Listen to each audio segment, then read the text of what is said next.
Da comienzo el bloque 3 de la jornada de los grupos de trabajo. Vamos a empezar con el grupo de trabajo Psicología y Dolor, que la exposición va a correr a cabo por doña Milena Gobo Montoya. ¿Qué fuerte sonó eso? La señorita. No, es que me ha sonado lo de doña Milena, me ha sonado que me he quedado impactada. Me he quedado impactada. Casi parece de recursos humanos, no te digo más. O sea, perdón por los de... O sea, muy fuerte. Bueno, pues a mí yo también soy de las que le gusta levantarse, pero como es un rollo por estar con la petaca y todo eso, me quedaré aquí sentada, pero estoy incomodísima, que lo sepáis. Bueno, pues mi nombre es Milena Gobo, soy la coordinadora del grupo de trabajo de Psicología y Dolor, y la verdad es que cuando nos pidieron que hiciéramos alguna cosilla para contar lo que hacíamos los grupos, no tenía muy claro si empezar hablando del dolor. He visto que cada uno de los que me han precedido han seguido un esquema diferente. Yo no sabía si hablaros del grupo como tal o hablaros de dolor para los que no conozcáis cosas de dolor. Estaba ahí un poco hecha un lío. Así que voy a intentar muy breve y rápidamente ilusionaros un poco con el tema del dolor y luego ya os cuento cómo funciona el grupo. Yo llegué al tema del dolor desde distintas perspectivas, desde el ámbito de la investigación, porque colaboré en una investigación que estaba centrada en dolor, y desde el ámbito de la clínica, porque empecé a ver pacientes con dolor. Entonces, como todos los que empezábamos en este campo hace muchos años, por eso me llama Doña, pues todos los que empezamos hace muchos años estábamos muy perdidos, porque no había ninguna formación específica, no había nada que nos ayudara. Y lamentablemente tampoco ha cambiado mucho la cosa a día de hoy. O sea, tanto médicos como psicólogos abordamos el dolor como podemos, porque no se hace una formación muy reglada, muy específica, muy bien estructurada y muy dirigida hacia el ámbito del dolor de forma específica. Por eso las unidades del dolor las han copado los anestesistas, que son los únicos que se han ocupado de ello, con la desventaja de que se acercan al dolor desde una perspectiva de anestesistas. Así que así no va. Entonces, bueno, pues nuestra perspectiva de todos los que trabajamos en dolor, que nos hemos ido conociendo, pues la persona que está ahora mismo de co-coordinadora conmigo, que es Almudena Mateos, que está aquí sentadita también, y luego podéis hablar con nosotros si queréis, y yo nos conocimos precisamente así, ¿no? O sea, qué solitas estamos, vamos a ver si encontramos a alguien que haga lo mismo que nosotras hacemos. Y nuestra experiencia fue así, o sea, llegamos, nos pidieron que colaboráramos en un trabajo de investigación en el que se quería ver la eficacia de las intervenciones cognitivo-conductuales y de mindfulness en la lumbalgia crónica en específica, y lo primero que tuvimos que hacer es hacer un protocolo y escribir un librito para que todas las intervenciones fueran homogéneas. O sea, veníamos de la nada y, bueno, hemos avanzado bastante, creo, pero todavía nos queda mucho por andar. Y entonces ese es el objetivo del grupo. El objetivo del grupo es juntar a los profesionales que hemos acabado en este área, viniendo de un sitio o de otro, y que nos hemos ido formando de modo autodidacta, y recoger también pues a los nuevos, a los que no han llegado a este ámbito desde ningún sitio pero quieren aprender de él, y ver qué nos podemos ofrecer unos a otros y cómo podemos avanzar, no solamente a nivel interno dentro del colegio y dentro de los psicólogos, sino también en que el reconocimiento del papel del psicólogo dentro de este área sea incuestionable. Sabéis que todos conocéis ahora mismo el SICAP, porque vemos muchos impactos en prensa del SICAP, ¿no? Del psicólogo en atención primaria. En mis sueños, dentro de un tiempo, confío en que no sea concebible una unidad de dolor sin un psicólogo, como son a día de hoy, ¿vale? Y si hay psicólogos son voluntarios, gente que trabaja allí pues como con una beca de cualquier manera, que los colocan no sé qué, o intrusismo. Decía una de nuestras compañeras, ¿no? ¿Cuánto intrusismo hay en la profesión? Pues es que claro, cuando no hay quien, pues lo acaban haciendo los fisios, los rehabilitadores, las enfermeras, el que pasaba por allí, un médico que tiene un poquito más de visión y dice, venga, pues yo voy a abordar esto desde otra perspectiva y no solo a base de implantes y de fármacos hasta que se queden todos agilipollados. Hay más formas, ¿no? A mí me ha encantado también la intervención de José Elías porque es verdad, o sea, lo que él decía, si tú te ríes, eso es incompatible con tener dolor. Hay muchas cosas que podemos hacer los psicólogos, muchísimas. O sea, podría estar 1000 horas os quiero ilusionar, podemos hacer 1000 cosas con los pacientes con dolor. Y es una gran liberación para ellos, por eso hemos puesto a esa señora liberándose de las cadenas, porque cuando empiezan a manejar el dolor es que les cambia la vida. O sea, es muy gratificante trabajar en dolor, mucho, aunque así a priori dices, ¿en qué trabajas en dolor? ¡Jo, qué horror!, ¿no? Bueno, a ver, no vienen muy contentos cuando llegan, ¿no? Pero merece mucho la pena porque es muy gratificante, la intervención es muy, muy, muy buena. Es verdad que no se lo borramos al 100%, pero sí le ponemos una tirita y se la ponemos ahí en el cerebro, ¿eh? No se la ponemos en el cuerpo, se la ponemos en el cerebro, pero es que el cerebro es cuerpo también. Y todo lo que hacemos ahí lo hacemos para todo el cuerpo. Así que sí que tenemos un área de trabajo maravillosa, preciosa, tanto a nivel docente como investigador, como clínico. Cualquiera que se quiera acercar a este área tiene un ámbito gigante en el que trabajar y en el que avanzar, así que os animo a todos a que os unáis al grupo o a que lo conozcáis un poquito mejor. Y dicho esto, pues también he escuchado a la gente que ha estado hablando esta mañana y todos los nuevos, todos dicen, no, es que aquí queremos gente que sea muy profesional y que trabaje en esto y no que vengan aquí a enterarse de qué va la cosa. Y luego los que ya llevamos más años, pues vamos ya como a la segunda vuelta, no decir, bueno, pues es que hay que darles también cobertura. Esto es un colegio de psicólogos. Todos los psicólogos tienen que tener un hueco, no solo los que son muy expertos, sino también los que no lo son, porque es que es un área que queremos promocionar, pues hay que abrirles un hueco. Entonces, cuando yo no soy desde el principio la coordinadora, pero a partir del momento en que yo cogí la coordinación, pues se empezó a trabajar a dos niveles. Un nivel en el que estábamos pues los que sí que tenemos mucha experiencia, tanto a nivel clínico como investigador o docente, porque hay profesores de universidad, porque hay gente que hace investigación, pues que están haciendo sus tesis doctorales o que están metidos en proyectos de investigación. Hay mucha gente muy bien formada, y entonces a ese nivel trabajamos de una manera, y luego hay un montón de gente que simplemente tiene interés en el área, o que le han llegado 4 pacientes de fibromialgia y no sabe qué hacer con ellos, o que se encuentra un paciente que está muy deprimido pero que todo el rato le refiere, no, es que yo si no tuviera el dolor no me pasaría nada.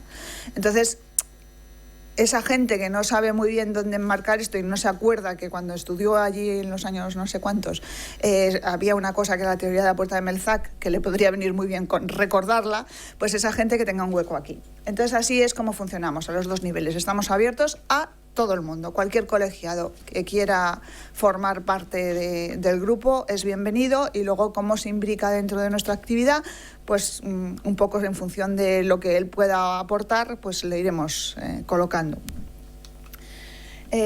Hacemos muchas cosas, quizá demasiadas, ¿no? Porque como suele ocurrir cuando tienes mucha ilusión, pues es como que lo quieres hacer todo y no dices que no a nada, ¿no? He visto que los grupos que son muy grandes, como el vuestro, ¿no? Pues que ya lo estructuráis en subgrupos. El nuestro no es tan grande y además, como comentaba también en violencia de género, es fluctuante, ¿no? Pues hay días que somos más, días que somos menos. Tenemos una herramienta maravillosa que es la que ha puesto el colegio, que ahora nos permite comunicarnos con más facilidad y tener un repositorio donde lo guardamos todo, pero básicamente pues eso, intentamos, o sea, nuestras áreas más gordas pues son las que veis ahí en esas ruedas que intentamos engranar como podemos, ¿no? Formar, hemos intentado hacer cosas en la línea de formación porque veíamos que había demanda para ello, y en esa línea hicimos un curso que hemos repetido 2 veces, estamos pensando en hacer un tercero, pero ya a otro nivel. Eso ya los que estéis interesados os lo habréis visto.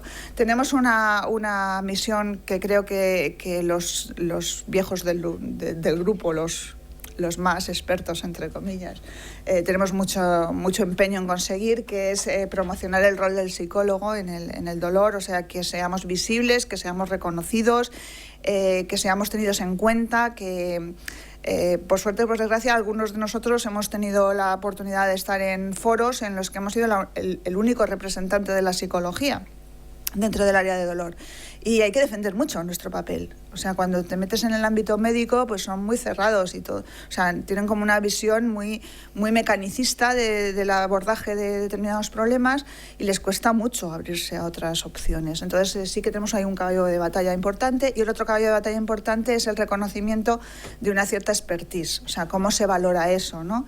Estamos buscando ahora pues cómo establecemos unos criterios de acreditación de la psicología del dolor, porque creemos que es importante que no cualquier psicólogo se atreva con estos pacientes, así a pelo. O sea, que ahí es un poquito, sí que necesita un poquitín de mayores conocimientos, porque si no se pueden cometer errores de bulto. Eso es un poco una de las cosas gordas. Y luego, pues eso, aparte de la formación, tenemos pues sesiones periódicas. Nosotros nos reunimos una vez al mes aproximadamente. Lo que hacemos es que a primeros de año hacemos un calendario. En la primera sesión de enero hacemos un calendario para todo el año.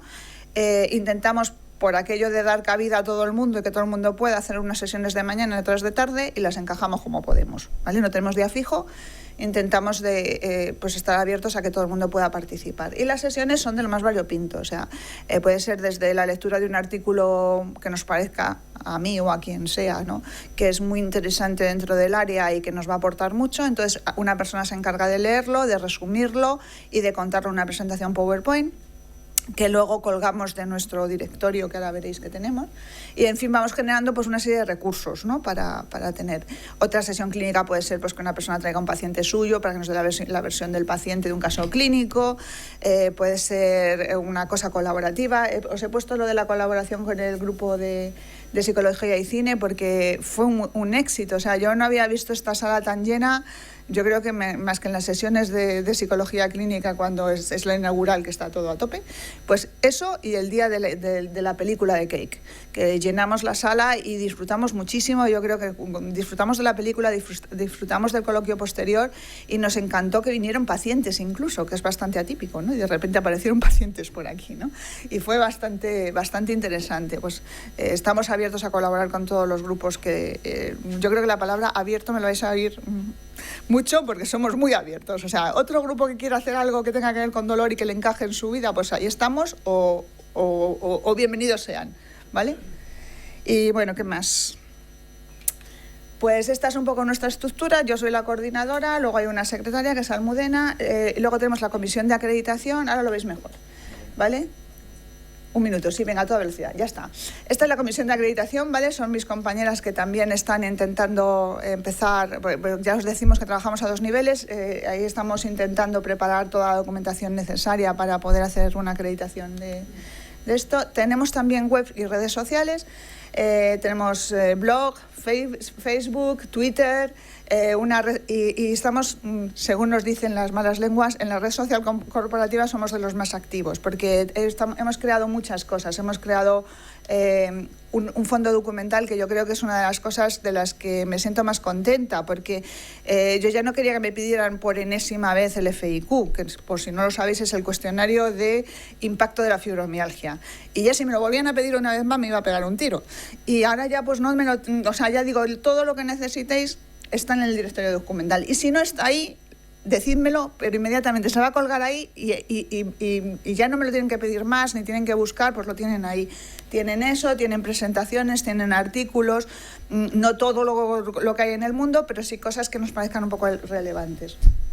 Y básicamente eso es lo que os quería transmitir, que estamos abiertos a recibiros a todos, que es un ámbito precioso y donde tenéis muchas cosas que hacer en todos los sentidos, en formar, porque también viene muy bien dar clases en distintos sitios, en hacer clínica, porque es un ámbito donde nosotros somos imprescindibles, o sea, no digo necesarios, imprescindibles, que quede claro, y luego pues en la investigación, que queda mucho por saber. ¿Vale? Pues ya está, eso era todo. Muchas gracias.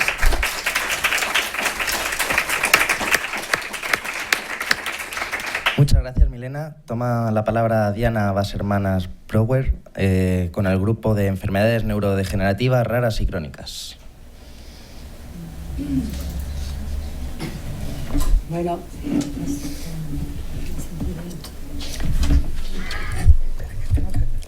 Bueno, muchísimas gracias a todas, a todos por estar aquí. Sobre todo, muchísimas gracias al Colegio Oficial de Psicólogos y a la coordinadora de grupos por permitirnos realizar esta jornada, donde nuestro interés y el del colegio es dar a conocer la gran cantidad de grupos que estamos trabajando y participando. Invitaros a participar y a unirse a este trabajo tan importante a quienes aún no estáis en ninguno.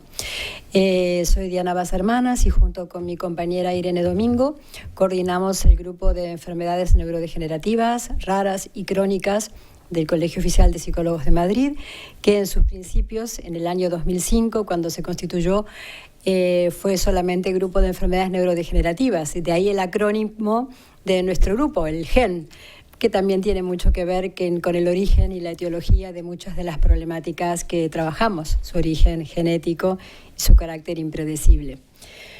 En la foto que ilustra nuestro póster, de alguna manera queremos reflejar lo que fue la razón por la que constituimos nuestro grupo, como decíamos allá por el 2005, cuando coincidimos en el colegio una cantidad de compañeros y compañeras que ya estábamos trabajando en determinadas patologías que se caracterizaban por la irrupción, la aparición en un determinado momento del ciclo vital de un conjunto de síntomas poco conocidos, raros, y que cuando empezaban las personas en un peregrinaje de médicos, de especialistas, les decían aquí no pasa nada o no les creían, y que cuando por fin llegaba el diagnóstico, en lugar de ser algo liberador, primero era un nombre impronunciable. La mayoría de estas patologías coinciden con nombres rarísimos, y además remitían a un pronóstico muchas veces aterrador y demoledor.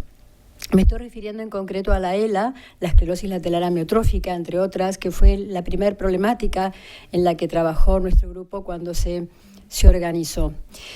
Y de alguna manera a estas personas que tenían que aprender a vivir, a convivir con la muerte, con el dolor, con la ira, con la rabia, con todo lo que se da en el proceso de aparición de estas enfermedades, que nuestra intención era aportar algo desde la psicología. Sabíamos que algo podíamos hacer, muchos ya lo estábamos haciendo, para mejorar la salud, la calidad de vida, el bienestar de estas personas y de sus familias.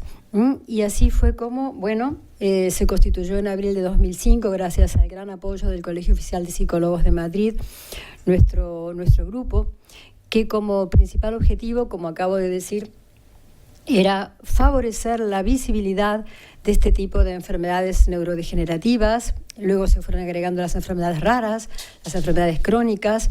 Muchas de ellas tienen toda esta característica. Por ejemplo, la ELA es neurodegenerativa, rara y a partir de su aparición ya crónica.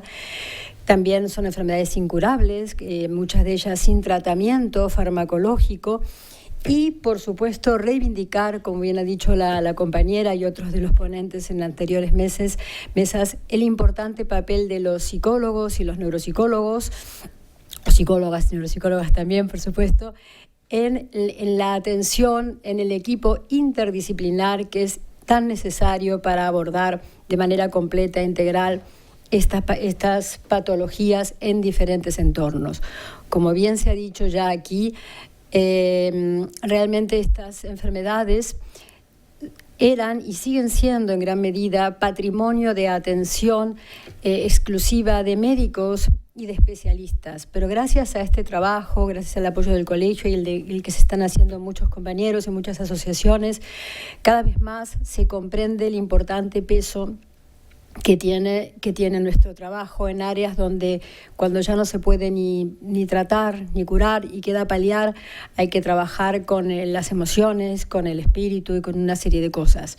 Pero además también, como iremos viendo, hay un papel muy importante que los profesionales de la psicología podemos y debemos hacer para el tratamiento de síntomas y la atención de síntomas que son específicos de estas enfermedades. Por ejemplo, cuando hablamos de una enfermedad neurodegenerativa, muchas de ellas conllevan un detrimento de capacidades cognitivas o alteraciones emocionales que, por supuesto, son temas a abordar desde la psicología. Pero sí decir que el común denominador de las problemáticas con las que nos encontramos las personas que trabajamos o que nos interesamos por intervenir en este área son también estados de ansiedad, de depresión, de fatiga, que lógicamente son consecuencia de la vivencia de estas problemáticas, tanto en las personas afectadas como en las familias. En ese sentido, como decimos, es importante para nosotros reivindicar el papel de la psicología y la neuropsicología en el abordaje interdisciplinar de estas problemáticas, Y, por supuesto, tratar de evitar el intrusismo. Muchas veces se confunde la acogida y la atención humana al paciente con una verdadera intervención psicológica o neuropsicológica en todos los aspectos que eso conlleva. Y, por supuesto, desde nuestro grupo, constituir un punto de encuentro para abordar, compartir y difundir experiencias, intereses y conocimientos, y también para colaborar con asociaciones, ya que muchas de estas problemáticas son atendidas desde asociaciones, desde instituciones sociosanitarias. Bueno, el GEN se ha creado hace más de 12 años. Hemos pasado y han pasado por él muchos compañeros y compañeras, algunos permanecemos, otros se han incorporado nuevamente con diferentes intereses. Convergemos tanto personas que estamos trabajando hace muchos años en estas problemáticas, en el área clínica, instituciones sociosanitarias, asociaciones, colegios y demás, como personas o compañeros interesados en esta problemática y en formarse. En ese sentido, somos un grupo abierto. Los fundamentos para la creación y para el mantenimiento del GEN, que como he dicho ha pasado por varias etapas, es ver la relevante presencia, el peso que cada vez más tienen estas enfermedades en nuestra sociedad, el conocimiento más profundo que hay de ellas, y, por supuesto, el reconocimiento de estos factores psicológicos que acabo de enumerar, que siguen existiendo. Nosotros realmente hemos conseguido ser un punto de referencia, de encuentro. Nos reunimos mensualmente. Eso significa un gran esfuerzo por parte de las compañeros y compañeras que integramos el GEN. Como ha dicho recién la compañera, vamos variando el momento de reunión. Antes era por la tarde, ahora está siendo un martes al mes. Procuramos que sea a las 9 de la mañana para poder coincidir con los horarios y laborales de todo el mundo, pero por supuesto gracias a las nuevas tecnologías y a los soportes que ofrece el colegio, podemos estar todos presentes de alguna manera haciendo aportaciones. Enviamos las actas y el orden del día para que todos sepamos qué temas se van a tratar y participar en las decisiones y proyectos que se estén abordando. Y así hacemos un espacio común de intercambio de experiencia y de intereses. Bueno, las principales actividades del GEN, hemos realizado distintas jornadas para el abordaje psicológico de estas enfermedades neurodegenerativas, la ELA, enfermedades respiratorias minoritarias, hemos hecho convenios con asociaciones para la atención de pacientes a través de ellas. Hemos participado en la redacción de guías y libros sobre aportaciones de la psicología en la atención de enfermedades raras en general y en concreto. Hemos realizado también trabajos con otros grupos del colegio, como intervención con niños de terapia asistida con animales, con niños con enfermedades raras, y también una intervención en Cineforum con el grupo de artes escénicas y cine sobre leucodistrofias, que también ha sido una experiencia muy interesante que deseamos repetir. Y actualmente estamos realizando un ciclo muy interesante sobre los aspectos psicológicos y sociales de enfermedades neurodegenerativas raras y crónicas, la intervención psicológica, al que invitamos a todos a participar. En este ciclo se han realizado entre mayo y diciembre 6 ponencias que han coincidido con los meses de las enfermedades sobre osteogénesis imperfecta, sobre síndrome de Tourette, sobre leucodistrofias, y también sobre el papel del psicólogo y aspectos psicológicos en las asociaciones, en enfermedades mitocondriales y en el consejo genético, que es la última sesión que se va a realizar en diciembre y que os invitamos a participar. Somos un grupo que sigue creciendo, que sigue evolucionando. Tenemos proyectos también de continuar con estas actividades, de hacer también un curso de psicólogo especialistas en enfermedades neurodegenerativas y en enfermedades raras, para seguir profesionalizando en la atención de estas patologías, continuar también con ciclos de cine sobre enfermedades raras y neurodegenerativas, con nuestras reuniones mensuales y, por supuesto, como venimos haciendo, en acciones formativas, tanto a través del Colegio de Psicólogos como otras asociaciones, instituciones sanitarias, universidades, asociaciones que requieren nuestra participación en congresos, en jornadas, en distintas actividades donde para nosotros es un placer y un honor poder asistir representando al grupo y al colegio, sobre todo para sensibilizar y dar visibilidad a estas patologías. Antes de finalizar, agradecer a la sección clínica del Colegio de Psicólogos, a la coordinadora de grupos de colegio de psicólogos, especialmente a Carmela Hernández, que es la que nos hace posible tanto nuestra reunión mensual como las distintas actividades, a todos los compañeros y compañeras que forman el GEN y que han pasado por él, y por supuesto a la sección clínica y a la Junta de Gobierno y a todas las personas afectadas por enfermedades neurodegenerativas, raras y crónicas, y a sus familias y a las asociaciones que los nuclean, porque son no solamente nuestro motor y la razón de hacer nuestro trabajo, sino también un verdadero ejemplo en la lucha por su día a día que nos alienta a seguir trabajando. Muchísimas gracias.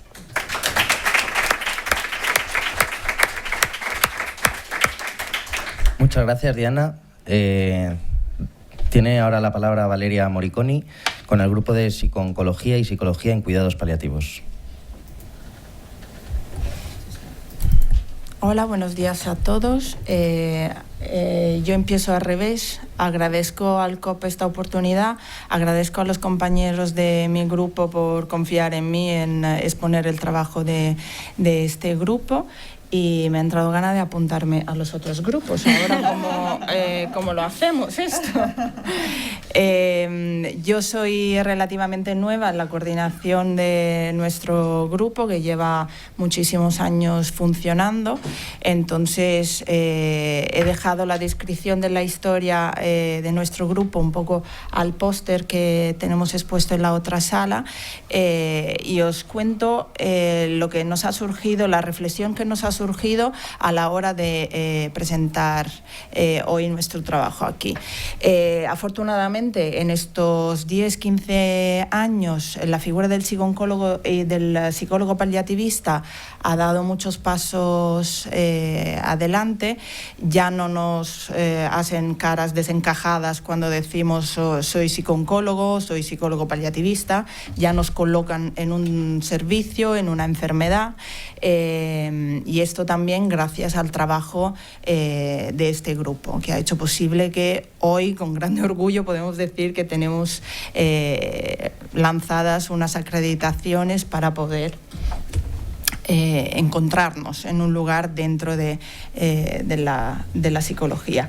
Entonces, si sabemos quién somos, ahora nos falta decir qué hacemos. Porque muchas veces cuando hablamos con compañeros psicólogos queda muy claro lo que hacemos. Pero fuera de aquí queda realmente claro cuál es nuestra labor, qué aportamos al paciente, a la familia, a los profesionales y a la sociedad. Y esto es lo que os vengo a contar hoy. Lógicamente le he dado a otra cosa. Vale. ¿Qué aporta el psicólogo paliativista al paciente? Antes de todo, un camino de encuentro y esperanza ante el afrontamiento de una enfermedad crónica y de percepción amenazante. Una atención especializada ante requerimiento de necesidades específicas, un aprendizaje en labores de prevención y promoción de la salud, un empoderamiento y acompañar para el bienestar personal y la calidad de vida. ¿Qué queremos decir con todo esto? Que cuando a un paciente le diagnostican cáncer o una enfermedad crónica o mortal, nosotros estamos ahí, le queremos escuchar, le queremos acompañar. Somos una figura profesional. No solamente somos el voluntario, la persona que con buena voluntad está a su lado, sino que hacemos de esta ventilación emocional una oportunidad para crecer, para devolver al paciente lo que es un rol activo, no solamente el rol de víctima, de enfermo, de pobrecito, sino que le ayudamos a ver la enfermedad como una posibilidad de crecer, de dar quizás nuevo sentido a su vida y de mejorar dentro de lo posible su concepto de bienestar y de calidad de vida. A los familiares, ¿qué aportamos a los familiares? Cuando hablamos de enfermedades, lógicamente hablamos de un enfermo, pero hablamos también de los cuidadores y nunca en nuestro trabajo nos olvidamos de ellos.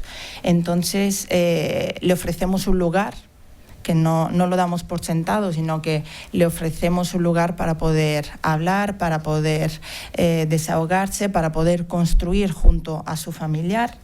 Le ayudamos a normalizar y a integrar la situación de enfermedad de sus seres queridos en sus vidas.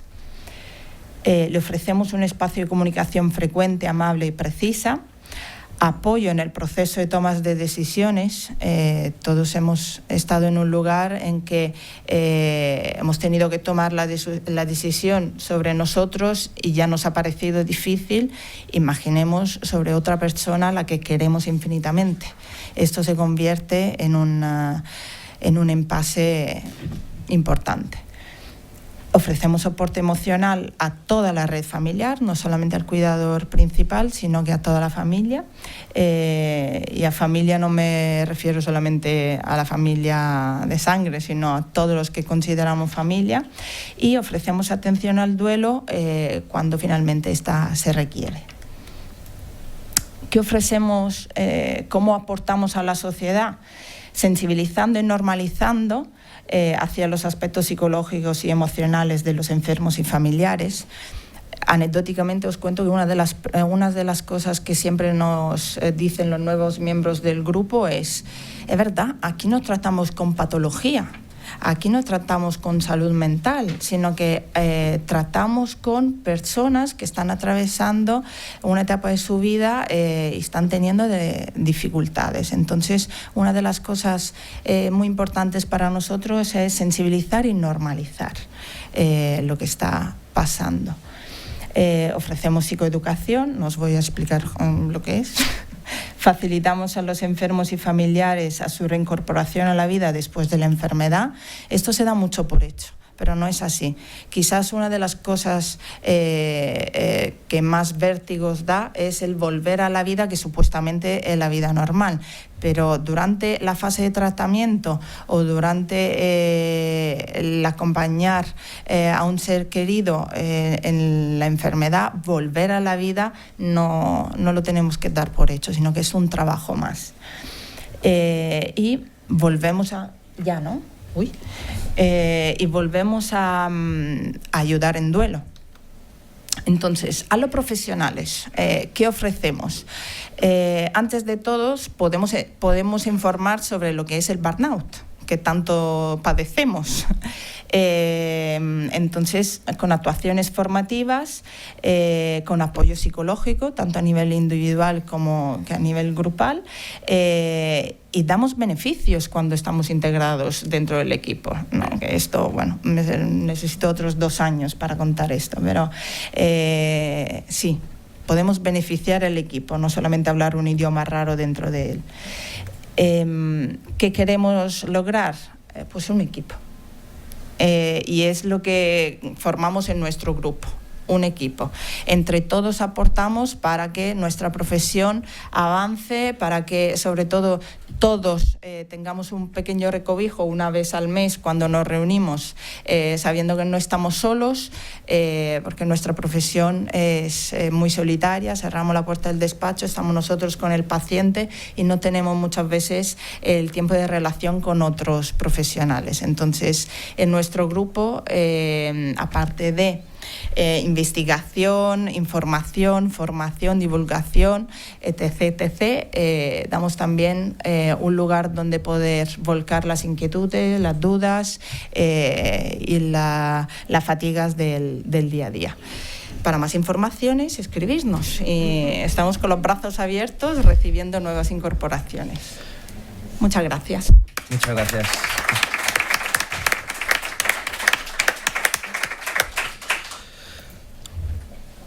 Bueno, damos paso a María Rebollo Gutiérrez con el grupo de Psicología y Discapacidad Intelectual. Muchas gracias. Gracias. Bueno, buenos días. Gracias al colegio y a todos los participantes para ayudarnos, por ayudarnos a ver la multitud de formas que toma nuestra profesión en el día a día, ¿no?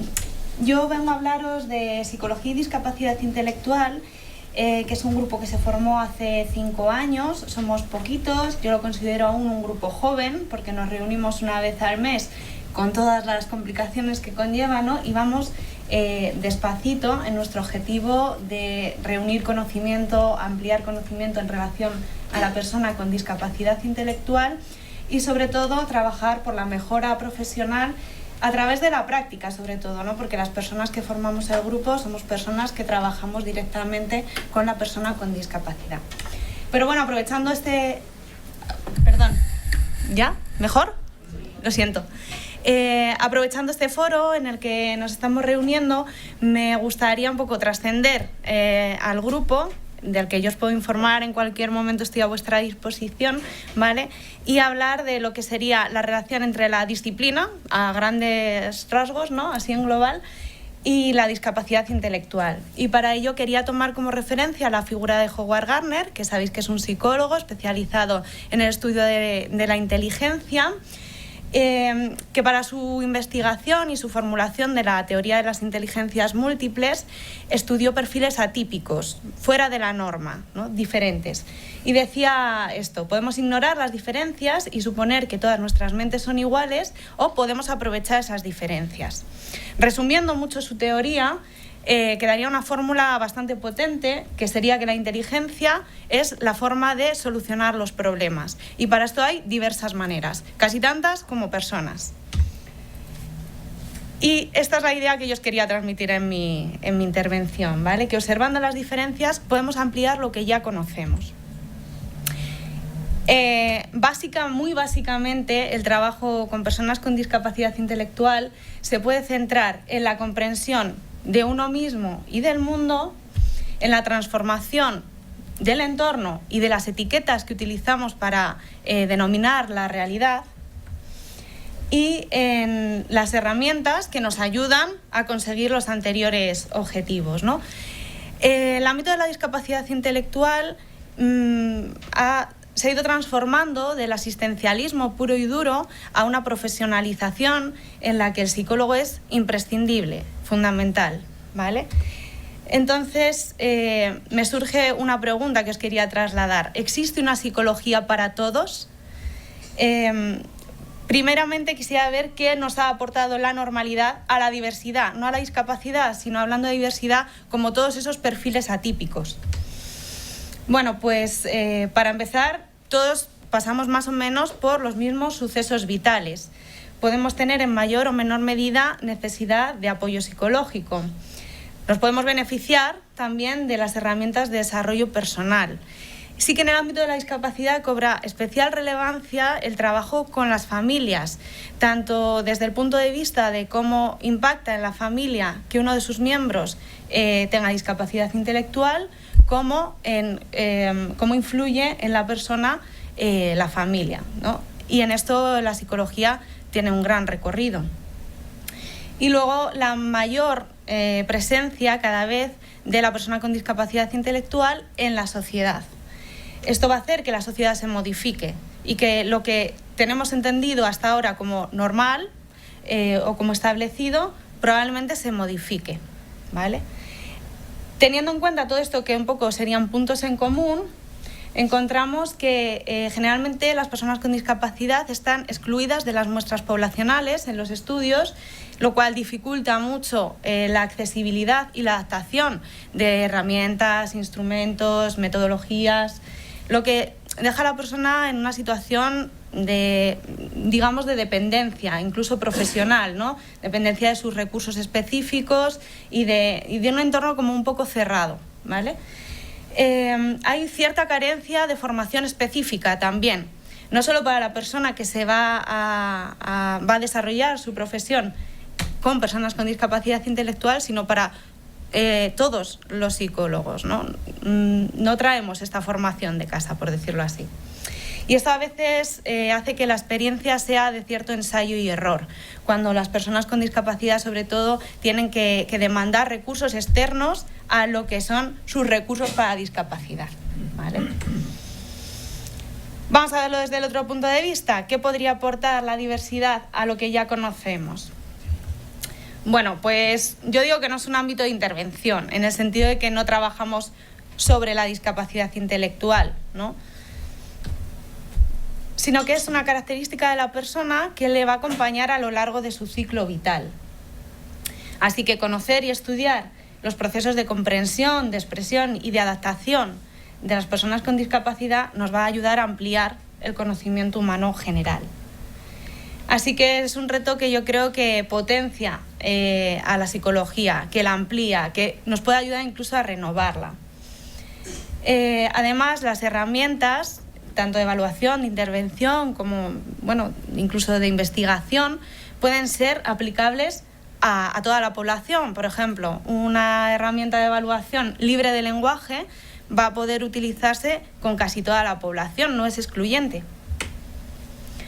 Y puesto que está presente en todos los ámbitos de intervención, con esto quiero decir que la persona con discapacidad intelectual va a estar presente en el ámbito educativo, clínico, laboral, duelo, sexualidad, enfermedad mental y física, género, es decir, muchas de las especialidades que están hoy representadas aquí.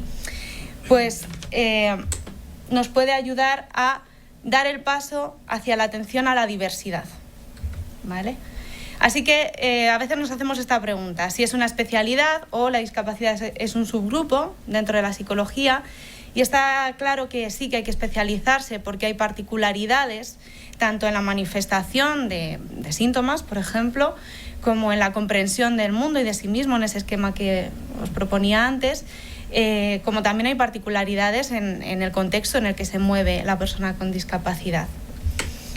Pero yo os animo, os invito a desmontar un poco estos dos esquemas, de la normalidad a la diversidad y de la diversidad a la normalidad, y dejarlo en diversidad, ¿no? Que tengamos ciertos recursos para poder atender desde cada uno de los ámbitos a la persona con discapacidad intelectual. Por lo tanto, ¿cómo os planteo esto? ¿Como un reto o como una aportación? Bueno, pues yo diría que es un poco las dos cosas. Si aceptamos el desafío de la complejidad, nos estaremos ampliando la disciplina hacia la diversidad.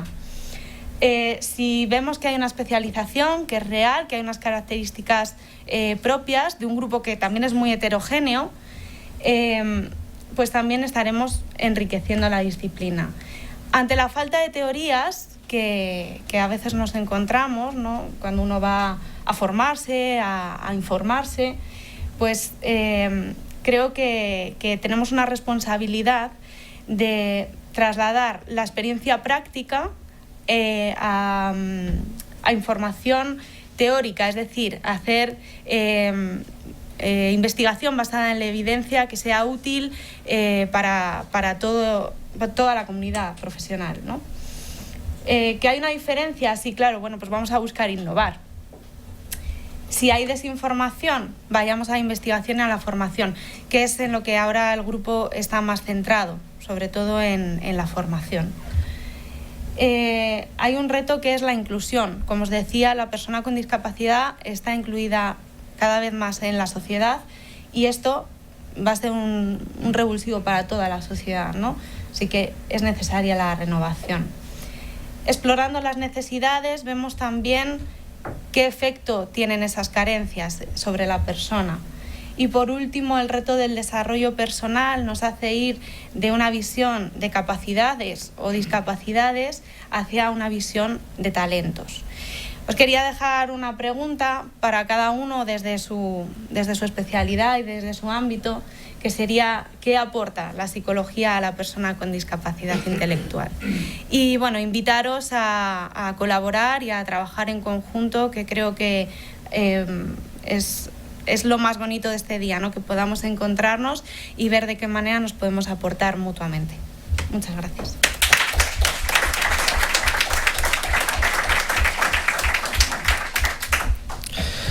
Muchas gracias por tu exposición, María. Y ahora tenemos 12 minutos para alguna pregunta que haya.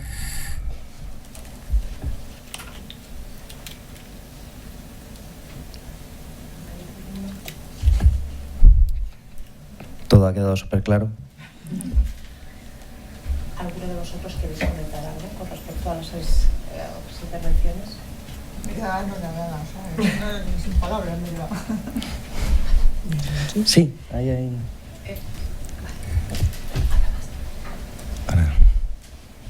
Gracias. Milena, me gustaría hacerte una pregunta. Cuando comenzaste con tu exposición, hablaste de la terapia cognitivo-conductual y también mencionaste el mindfulness. Entonces me gustaría preguntarte un poco cómo es el tema del mindfulness y el tratamiento del dolor. Gracias. Qué fácil me lo has puesto. Qué majo tú, ¿eh? Bueno, a ver, si hablamos de evidencia, como siempre, tenemos muchos problemas, porque incluso con la terapia cognitivo-conductual hay revisiones Cochrane que cuestionan la evidencia. El principal problema que tenemos con los trabajos de investigación en psicología es que no los financia la industria farmacéutica y es muy difícil conseguir muestras grandes, los estudios no entran, cuando se hacen revisiones sistemáticas, pues no cumplen metodología de ensayo clínico porque no hay suficiente. Nosotras somos prueba porque en ese famoso estudio en el que nos conocimos Almudena y yo no se pudo hacer al final, no pudimos publicar nada porque no había suficiente muestra, y no había suficiente muestra porque todos los que participamos lo hicimos de forma voluntaria y teníamos que contar con la colaboración de las unidades de dolor, cosa que nos costó, no os podéis imaginar el esfuerzo. Entonces, como cuerpo de evidencia no hay mucha específicamente en dolor, ¿vale? Hay más en cognitivo-conductual, pero empieza a haber ya artículos que demuestran su uso adecuado. Todo depende también de qué medidas de resultados estemos teniendo en cuenta. Si tenemos como medidas de resultados muy biologicistas, muy pues reducción del dolor, reducción de fármacos, reducción de una serie de cosas, así muy de medidas duras que llamo yo, pues va a haber menos prueba de eficacia. Si tenemos en cuenta otras medidas como satisfacción, por ponerte un ejemplo, yo hice un estudio en su día en el que se comparaba la percepción que tenían los pacientes con la percepción que tenían los médicos. Y como yo he trabajado mucho en reumatología, hay una medida de valoración de enfermedades reumáticas que se llama el HR. Bueno, sin entrar en estos. Si tú preguntas al médico hay una percepción, si preguntas al paciente hay otra. ¿Por qué? Porque el paciente no tiene en cuenta solo si se le ha reducido el dolor, sino cuánto se le ha reducido la interferencia que ese dolor tiene en su calidad de vida. Entonces, si tú tienes en cuenta eso, el mindfulness, la terapia cognitivo-conductual son ambas muy eficaces. Si tienes en cuenta eso, si ya te das a otra medida de resultados, pues es un poco difícil de saber, pero las dos funcionan bien y muchas otras técnicas psicológicas. Lo que pasa es que la más probada, o sea, si yo tengo que votar por cuál es la que tiene más, es la terapia cognitivo-conductual multicomponente, porque es la que más veces se referencia como eficiente. No solo eficaz, sino eficiente. Las nuevas también van, o sea, no. La terapia de aceptación y compromiso, o sea, hay más cosas que están funcionando y posiblemente, pues no lo sé, no sé si está todavía la persona del grupo de MDR, no, ya se ha ido. Bueno, pues también se están probando ahora técnicas de este tipo con pacientes con dolor. Si es subjetivamente, mogollón. Pero si es objetivamente con un estudio que lo respalde, pues ya es un poco más complicado. Espero haber respondido a la pregunta.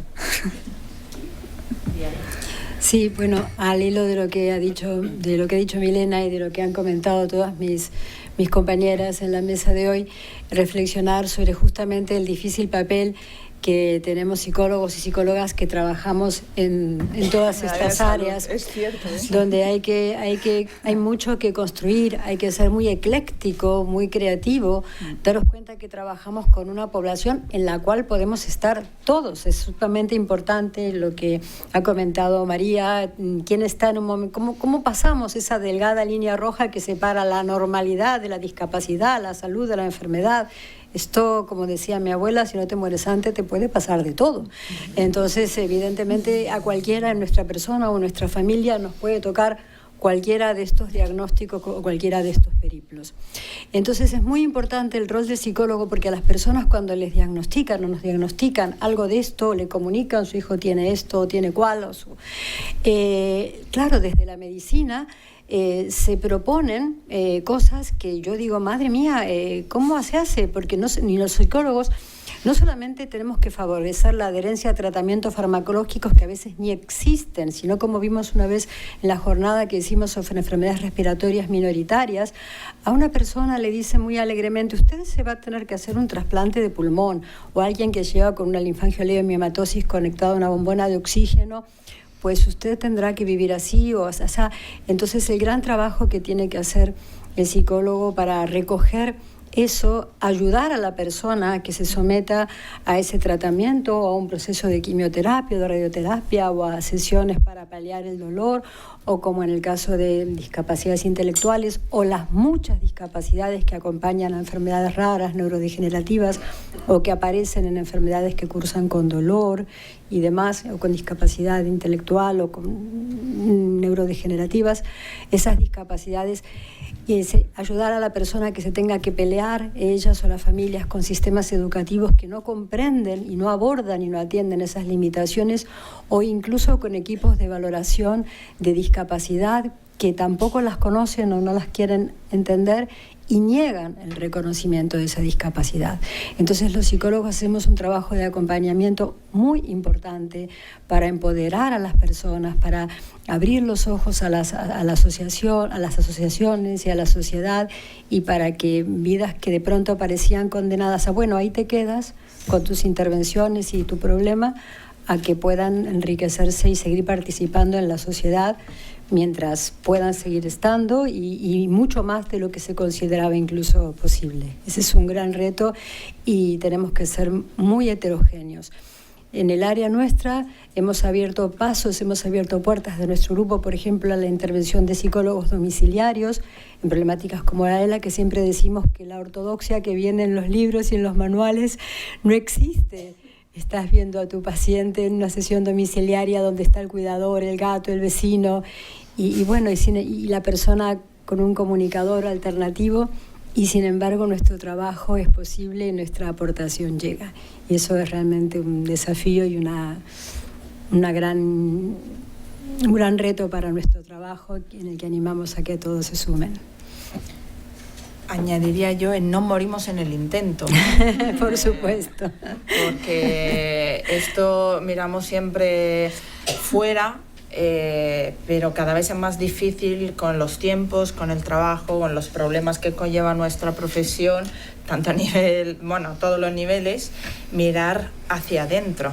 O sea, estamos haciendo este trabajo y nosotros cómo estamos. Esto lo miramos en nuestro grupo, ¿eh? No digo nada más. Es un grupo de apoyo también, a veces, ¿verdad? Exacto.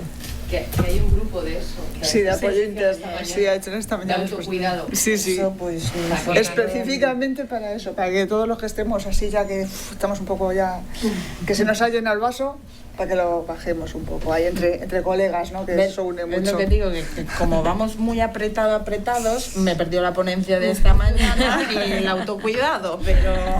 Sí, ha estado interesante. Sumamente importante. ¿Alguna pregunta? Sí.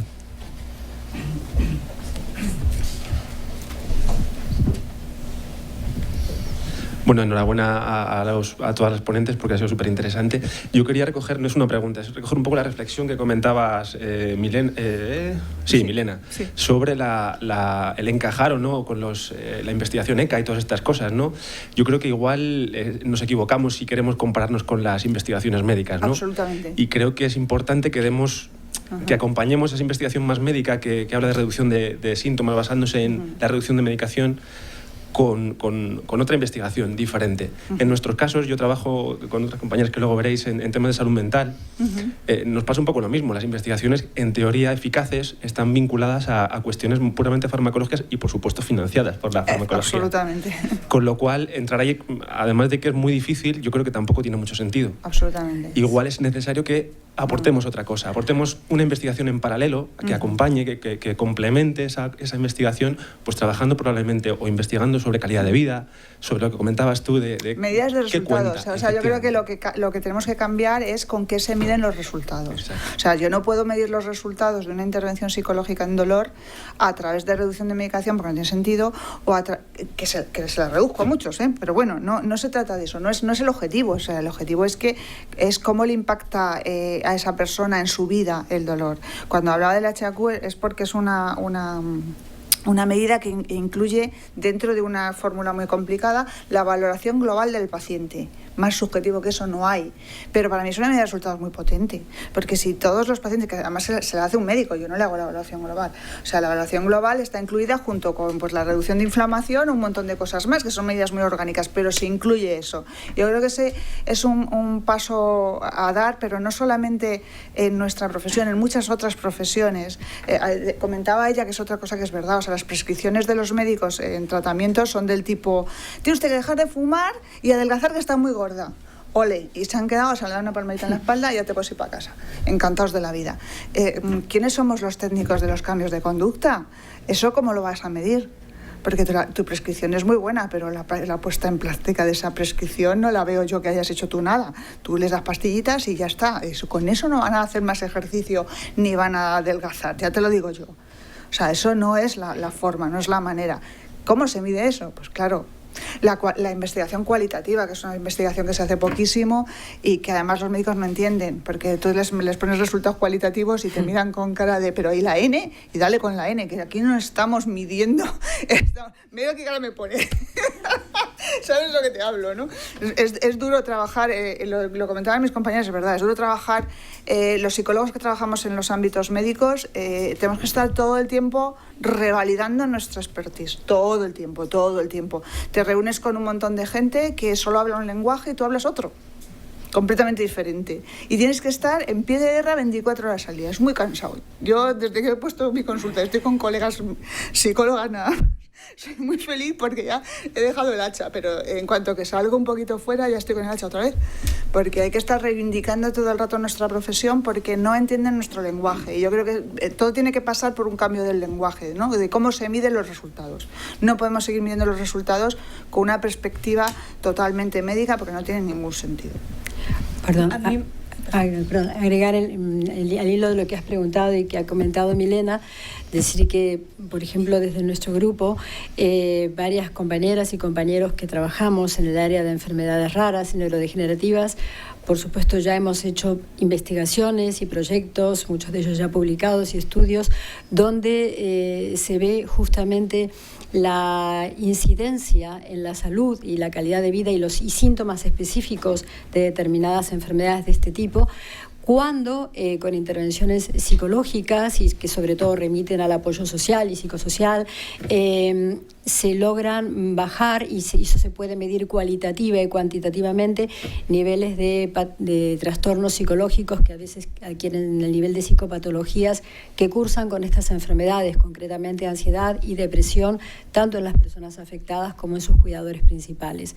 Compartiendo con lo dicho por Milena, nuestros protocolos de investigación o de intervención son diferentes, pero que también son válidos y están teniendo cada vez más reconocimiento. O sea que es un papel importante a reivindicar que el trabajo desde la psicología no es incompatible con proyectos de investigación y de observación serios. Serán diferentes, pero también válidos. Sí, a mí me gustaría decir que gracias por tu reflexión, porque precisamente va en la línea de lo que yo quería transmitiros, ¿no? Porque, bueno, yo he dicho que la discapacidad intelectual es una característica de la persona y lo he dicho un poco en plan trampa, porque en realidad la discapacidad se manifiesta cuando entre las características de la persona y las exigencias del entorno hay una discrepancia, ¿no? Entonces, en discapacidad se ha desarrollado y se está trabajando ya en términos de calidad de vida, porque es una condición que va a acompañar a la persona a lo largo de toda su vida, ¿no? Y bueno, pues esto, podemos desde un foco de trabajo a otro compartir herramientas o compartir ideas, ¿no? Deciros que exploréis, si podéis, esas herramientas, esos instrumentos de medida de calidad de vida que se están utilizando en discapacidad intelectual, que son muy potentes y muy respetuosos con la persona también, ¿no? Deja de ser el foco el dolor o la enfermedad, ¿no? Para ver lo que la persona necesita en toda su vida. Muchas gracias a toda la mesa. Me ha parecido muy interesante esta última reflexión de a ver en qué divisiones jugamos y cuáles son los frentes que abrimos a la hora de revalidar nuestros datos. Sin más, daros muchas las gracias y dar paso a la siguiente mesa, al bloque cuarto.